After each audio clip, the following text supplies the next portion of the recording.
빌립보서에서 보겠습니다. 신약성경 빌립보서 1장 8절로 11절 말씀까지 제가 받들어 봉독하겠습니다. 빌립보서 1장 8절 말씀 제가 읽겠습니다. 내가 예수 그리스도의 심장으로 너희 무리를 얼마나 사모하는지 하나님이 내 증인이시니라. 내가 기도하노라.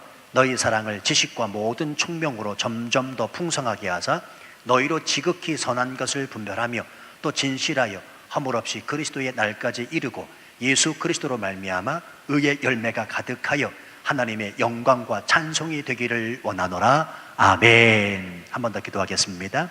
아버지 하나님, 우리 찬양 받으신 것 감사하고 우리 기도도 받으신 것 감사합니다. 이제 주께서 예비하신 말씀 듣겠사오니 마음물과 귀문 열어 주의 말씀 들을 때 삶의 회복이 일어나게 도와주시고 삶의 기적이 일어나는 귀한 시간 되도록 역사하여 주옵소서. 종의 모습 온전히 감추시고 하나님이 이 종을 도구로만 사용하옵소서. 예수님의 이름으로 기도하옵나이다. 아멘. 그리스도인들끼리 나누는 사랑 고백이 있다는 말씀을 드린 적이 있습니다.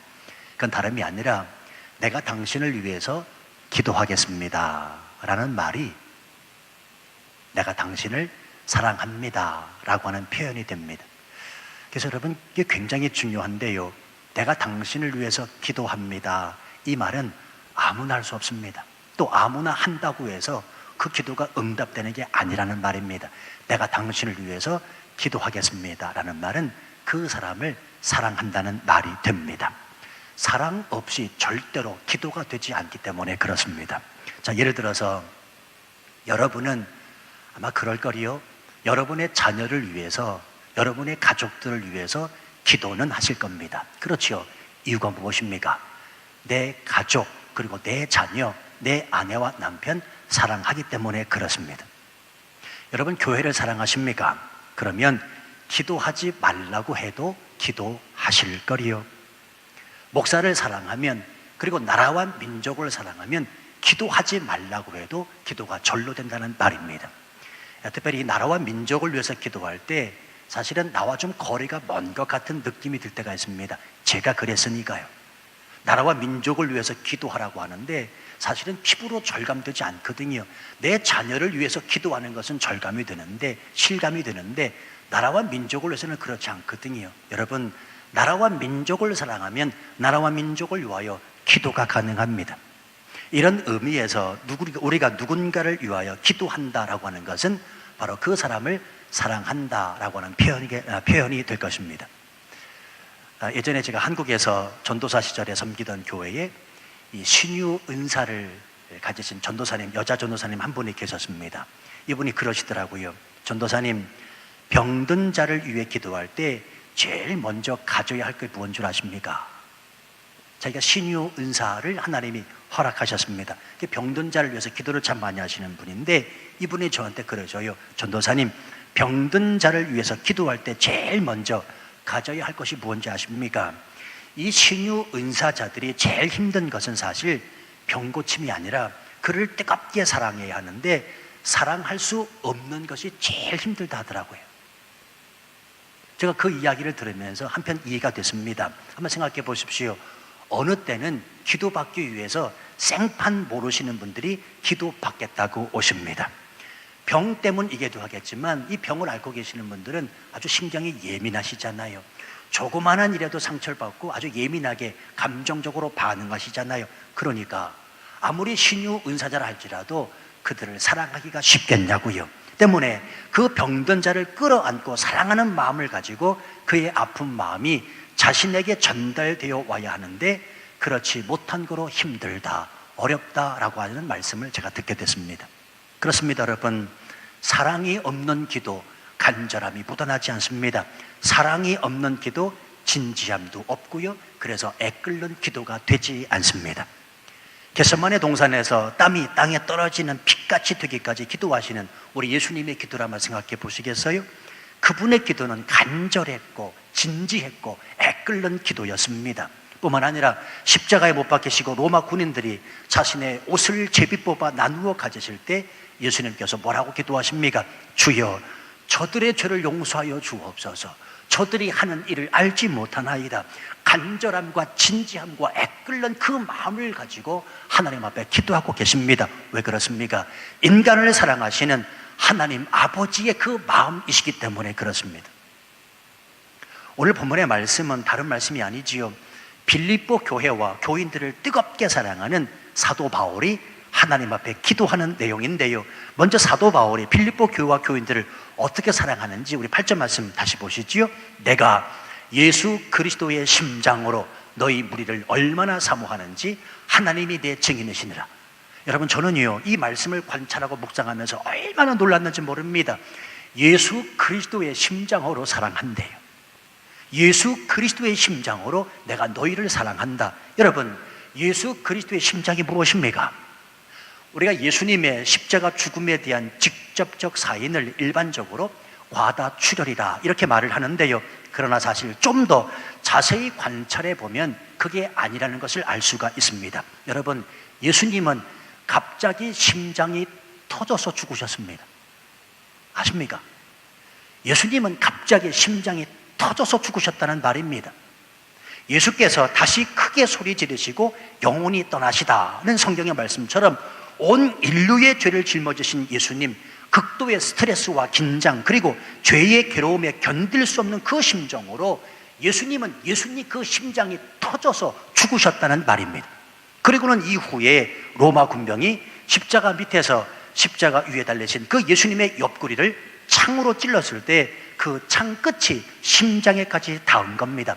아주 정확하게 말씀을 드리면 심장을 감싸고 있는 심낭이라고 하는 곳이 있지요. 그 심낭을 찌르게 된 것이라는 말입니다. 그래서 그 심낭 안에 고인 물과 피를 다 쏟으시고 예수님이 죽으신 것이라는 말입니다.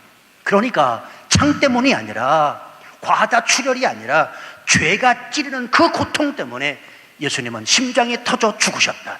이것이 바로 예수님의 직접적 사인이라는 말입니다. 성도 여러분, 그렇다면 우리가 사실 이 사실을 있는 그대로 믿는다면 저와 여러분은 이 땅을 승리하며 당당하게 자긍심을 가지고 살아갈 수밖에 없습니다. 왜요? 내 죄 때문에 인류의 그 모든 죄를 끌어안고 나를 너무나 사랑하시는 그 예수 그리스도께서 자신의 심장이 터져 죽으시기까지 나를 사랑하신다면 내가 이 땅에서 당하는 환난과 고통, 어려움과 핍박, 그게 무슨 소용이냐는 말이에요. 저와 여러분은 분명한 이 사실을 믿어야 됩니다. 예수 그리스도께서 당신의 심장을 터지시면서까지 저와 여러분을 사랑하십니다. 우린 이 사실을 분명히 믿어야 됩니다. 지금 사도 바울은 이 사실을 알고 있는 듯해요.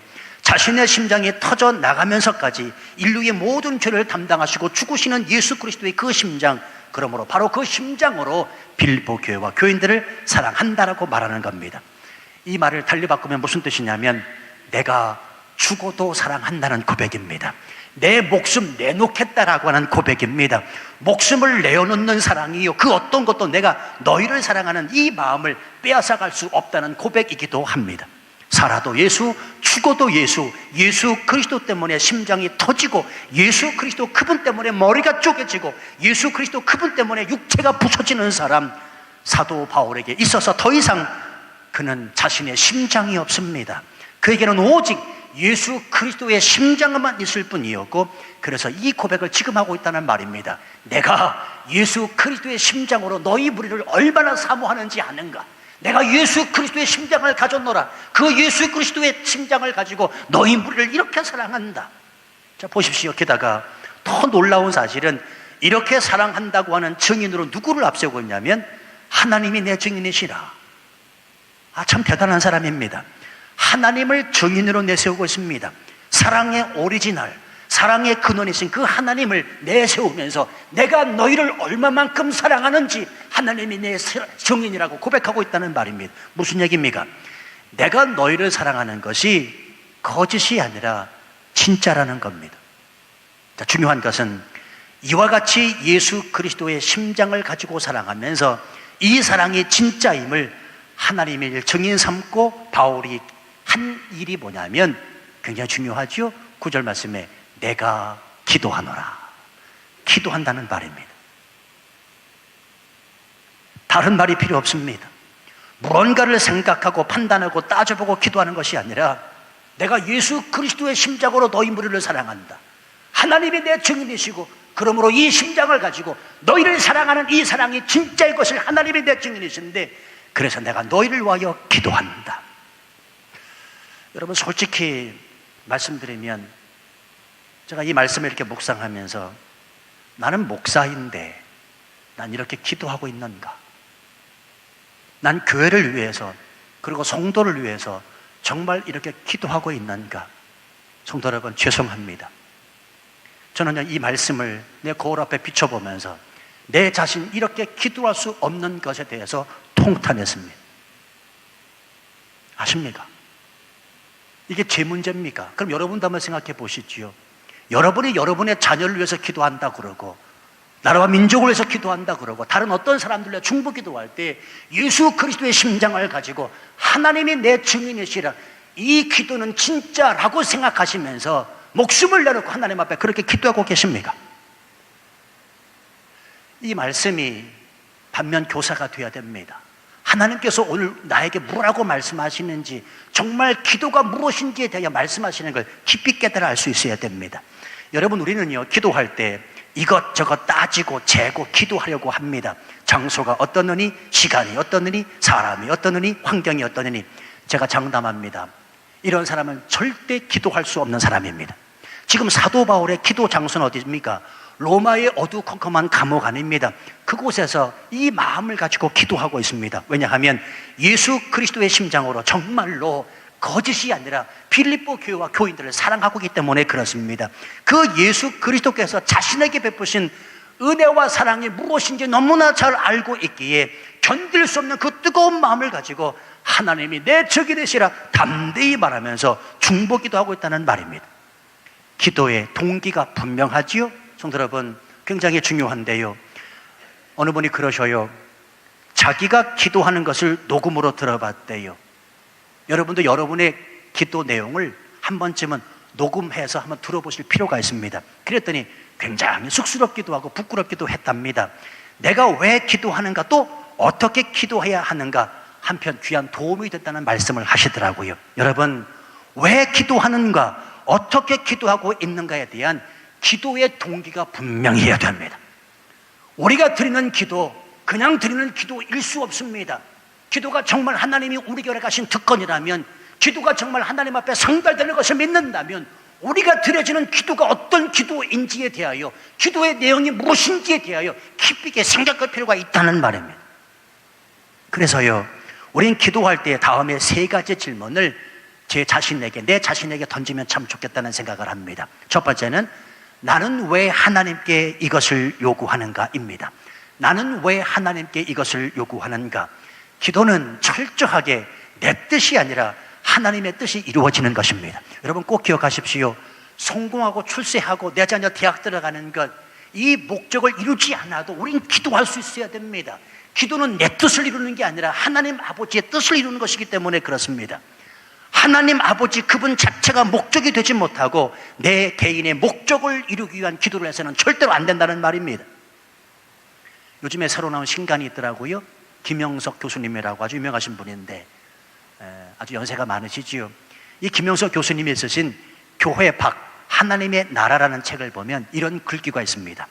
교회가 기독교의 최후 목적이 되어서는 안 됩니다. 교회가 기독교의 최후 목적이 되어서는 안 됩니까? 무슨 말입니까? 교회는 교회 밖으로 나와 하나님이 원하시는 하나님 나라를 이루어야 된다는 말입니다. 제가 굉장히 이 글을 읽고 많이 생각했습니다. 지금까지 저는 이 교회를 위해서 기도하면서 이 교회 안에 속한 성도, 이 교회 안에서 되어지는 일들에 관해서는 정말로 기도 많이 했습니다. 그게 당연한 기도요, 기도의 목적이기도 했습니다. 그런데 그게 아니라는 것입니다. 기도가 거기에만 멈춰서는 안 된다는 말입니다. 교회는 교회 밖으로 나와 하나님의 나라, 하나님의 뜻을 이루는 게 목적이 되어야 된다는 말입니다. 할렐루야! 여러분, 굉장히 중요합니다. 우리끼리 잘 먹고 자살해서는 안 됩니다. 이게 다가 아닙니다. 여기가 조사원이 해서는 안 된다는 말입니다. 교회는 교회 밖으로 나가 교회 밖에서 하나님 나라를 건설하는 데 목적이 있다는 말입니다. 교회가 기독교의 저 목적이 되어서는 안 된다는 말입니다. 이 교회 내 사랑을 나누는 것으로 만족해서는 안 된다는 말입니다. 교회 밖으로 나가 하나님의 나라를 꿈꾸고 하나님의 나라를 세우는 것, 그게 교회의 진정한 목적이 된다는 말입니다. 여러분 각자의 기도 제목들이 다 있으시죠? 한번 이 질문에 대하여 곰곰이 생각해 보시길 바랍니다. 나는 왜 하나님께 이것을 요구하는가? 정말 하나님 아버지의 뜻을 이룸입니까? 아니면 나 개인의 뜻을 이룸입니까? 두 번째, 기도할 때 물어야 되는 두 번째 질문은 그것은 진정으로 내게 필요한가입니다. 그것은 진정으로 내게 필요한가? 여러분, 필요는 간구를 낳습니다. 정말 필요하면 하나님께 매달리게 되어 있다는 말입니다. 그런데 필요하지도 않은데 기도하는 경우가 얼마나 많이 있습니까? 물론 기도라고 하는 것은 필요하든지 필요치 않든지 간에 성령 안에서 무시로 기도해야 됩니다. 당연한 이야기입니다. 그런데요, 필요하지도 않은데 기도를 하게 되면 그 기도가 중언부언하게 되고 욕심 있는 기도가 되고 맙니다. 기억하십시오. 내게 필요한 것을 구하는 것과 내가 바라고 소원하는 바를 위해 기도하는 것은 다른 문제잖아요. 내가 정말 필요로 하는 것을 위하여 기도하는 것과 내가 마음 안에 바라고 소원하는 것, 그걸 아려는 그 기도와는 질적으로 다르다는 말입니다. 우리는요, 필요한 것을 구해야 됩니다. 그래야 그 기도가 간절해진다는 말입니다. 제가 누차 말씀드립니다만 여러분, 이 예배당은요, 필요에 의해서 하나님이 세워주신 줄로 믿습니다. 이 예배당은 우리가 필요했잖아요. 아니, 저쪽 소예배실에서 예배를 드리는데 앉을 자리가 없대요. 어느 분이 들어오셔가지고 들어오시려고 딱 문을 여는 순간 앉을 자리가 없는 겁니다. 꽉 차가지고요. 다시 문을 닫으면서 하는 소리, 아이고야, 들어가서 예배 드릴 장소가 없네, 자리가 없네. 그리고 문을 닫으세요. 그러면 예배당 필요합니까? 안 필요합니까? 필요하죠. 예배 드릴 앉을 자리가 없다는데, 그래서 이 예배당 시작한 것 아닙니까? 모든 것은 다 필요에 의해서 가야 됩니다. 내가 원하고 바라고 소원하는 것이 있어서는 안 됩니다. 필요에 의해서, 그래야 하나님 앞에 기도할 때 간절함이 나타나고 그 필요에 대해서 하나님이 역사하신다는 말입니다. 이 이야기를 하니까 어느 분이 그러시더라고요. 목사님, 요 옆에 땅이요, 옆에 땅 다 하나님이 우리에게 주실 겁니다 그러더라고요. 요 옆에 아멘 하셨어요 지금 누가? 예, 감사해요. 그럼 아멘 하신 분에게 묻겠습니다. 필요한 겁니까? 아멘 하신 분 누구예요? 아멘 하신 분 누구예요? 묻겠습니다. 필요하십니까? 여러분, 필요하면 하나님이 저 땅 주십니다. 이때 아멘 하시는 거예요. 필요하면 하나님이 주신다는 말입니다. 그거 필요하면 우리가 기도하고 있기 때문에 그렇습니다. 그래서 기도할 때 반드시 질문하셔야 됩니다. 자꾸 질문해야 됩니다. 그것은 진정으로 내가 필요한가? 그리고 세 번째, 기도할 때 물어야 하는 질문은 내가 그것을 필요로 하는 동기는 무엇인가 하는 것입니다. 여러분, 하나님은 우리의 기도를 100% 응답하십니다. 예스가 되었든 노가 되었든 웨잇, 기다려라 라가 되었든 하나님은 우리가 드려지는 모든 기도에 반드시 100% 응답하십니다. 그런데요, 응답하지 않으실 때가 있습니다. 잘못된 동기로 기도하면 하나님이 응답하지 않으십니다. 그 말씀이 야고보서 4장 2절로 3절 말씀인데, 너희가 욕심을 내어도 얻지 못하고 살인하며 시기하여도 능히 취하지 못하나니 너희가 다투고 싸우는도다. 너희가 얻지 못하면 구하지 아니하며 구하여도 받지 못하면 정욕으로 쓰려고 잘못 구함이라. 욕심 때문에, 잘못된 동기, 욕심 때문에 기도하면 하나님이 응답하지 않으신다고 말씀하십니다. 여러분, 로또 복권 사놓고 당첨되기를 기도합니다. 들어주실까요? 안 들어주실까요? 그건 안 들어주세요. 왜냐하면 하나님은 나를 너무나 잘 알고 계시거든요. 잘못된 동기, 로또 복권 사놓고 기도한다는 자체가 잘못된 동기이기 때문에 그렇습니다.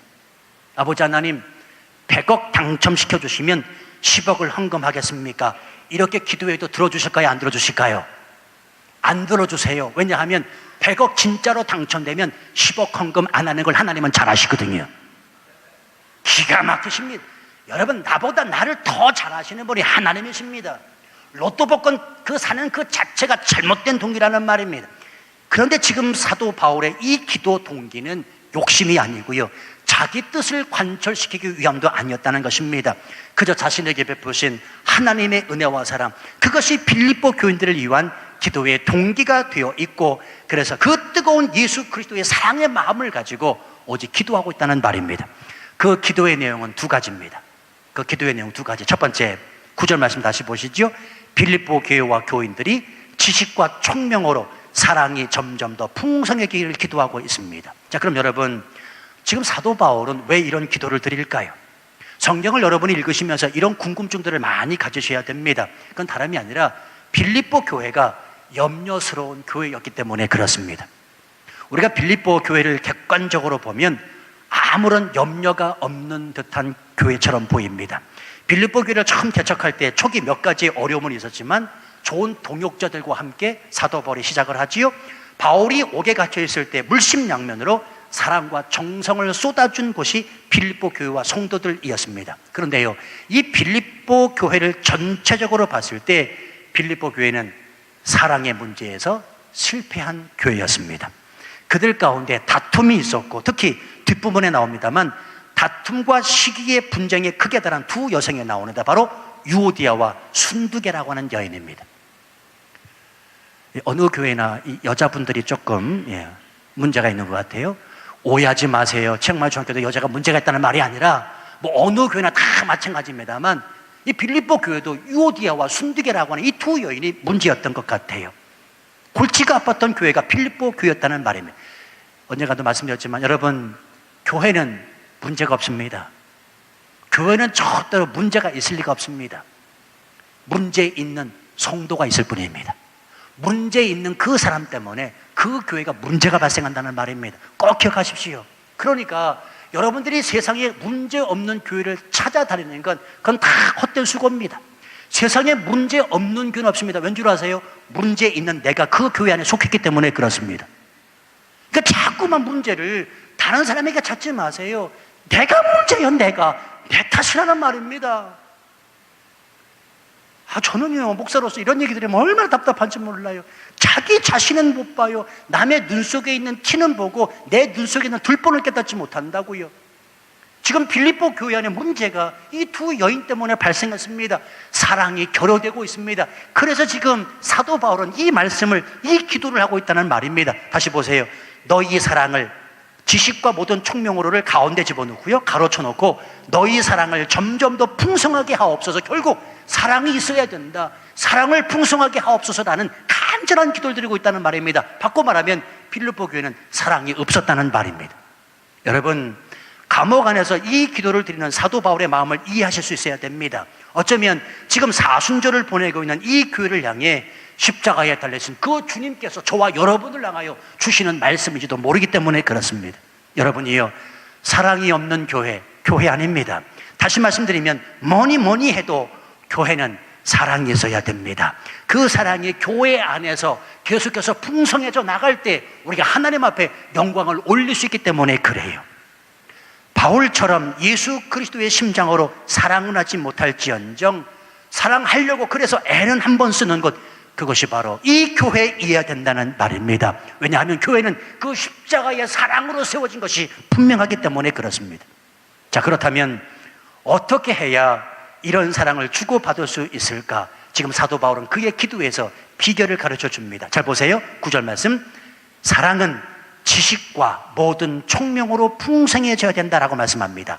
지식과 모든 총명으로. 여러분, 여기서 말씀하는 지식과 총명은 다른 게 아닙니다. 예수 그리스도에 대한 지식이요 총명입니다.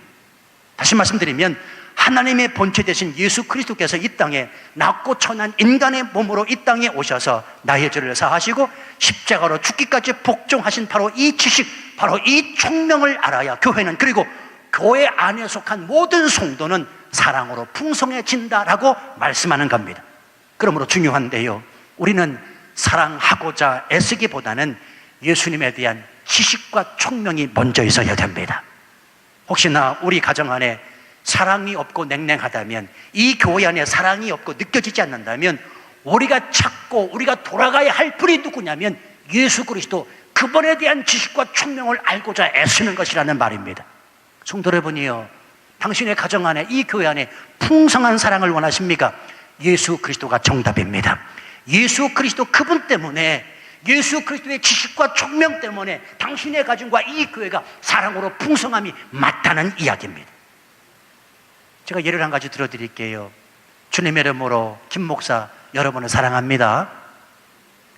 아멘 안 하셔도 괜찮아요. 예. 근데 여러분, 제가 여러분을 언제 봤다고 사랑한다고 고백하나요? 여러분도 마찬가지지요. 주님의 이름으로 목사님을 사랑합니다. 이 교회를 사랑합니다. 여러분이 언제 저를 봤다고 사랑한다고 고백하나요? 저와 여러분 사이에 예수 그리스도 그분이 계시기 때문에 그렇습니다. 여러분, 사랑하려고 애쓰지 마세요. 사랑하기는 보통 어려운 게 아닙니다. 해보셔서 아시잖아요. 왜냐하면 사랑은 목숨을 내주는 거거든요. 그러니 사랑하기보다 우린 예수 그리스도에 대한 지식과 총명이 먼저 돼야 되고 우선돼야 된다는 사실을 잊으시면 안 됩니다. 예수 그리스도 그분이면 됩니다. 예수 그리스도 그분이면 된다고요. 그러니까 하나님 앞에 찾아 나오시라고요. 하나님 앞에 매달리시라고요. 그 예수 그리스도가 우리에게 부어주신 그 사랑을 먼저 깨닫고 아시면 다른 사람 사랑하지 말라고 그래도 사랑하게 되고 그를 위하여 기도하게 된다는 말입니다. 지금 그 얘기입니다. 그래서 지금 사도 바울은 사랑을 지식과 모든 총명으로 그 예수 그리스도 그분으로 인하여 점점 더 풍성하게 하옵소서 이 기도를 드리고 있는 겁니다. 그리고 두 번째, 바울의 기도가 어떤 기도냐? 10절 보세요.